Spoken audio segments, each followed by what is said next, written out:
memperingati HUT RI yang ke-75 tahun serta 1 Muharram 1442 Hijriah, keluarga besar Bang Japar Komda Sumsel gelar family gathering. Dalam menyemarakan Hari Kemerdekaan RI yang ke-75 tahun serta menyambut 1 Muharram 1442 Hijriah, Bang Japar Komda Sumsel menggelar family gathering dan peresmian anggota baru Minggu 23 Agustus 2020 di Mahat Izzatuna Putri, Jalan Kolonel Haji Sulaiman Amin, Perum Damkartika, kilometer 7 Palembang. Pertama, family gathering Bang Japar. Bang Japar itu adalah kebangkitan jawara dan pengacara.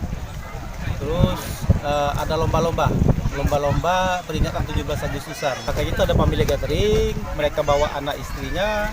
Terus ada lomba-lomba baik dari tingkat anak-anak maupun sampai tingkat dewasa. Dari Izzatuna Center yang dimiliki oleh Ustadz Solin Nasibuan sebagai Mahat Izzatuna, sekolahan Mahat Izzatuna, dan ini merupakan kegiatan awal pertama Skobar Kemerdekaan, merupakan peringatan 17 Agustus juga.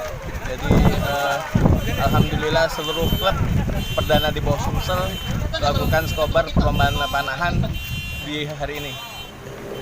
Dari Kota Palembang, Sumatera Selatan, reporter Yulia, kamerawan Ferizal, TV Sumsel, mewakili.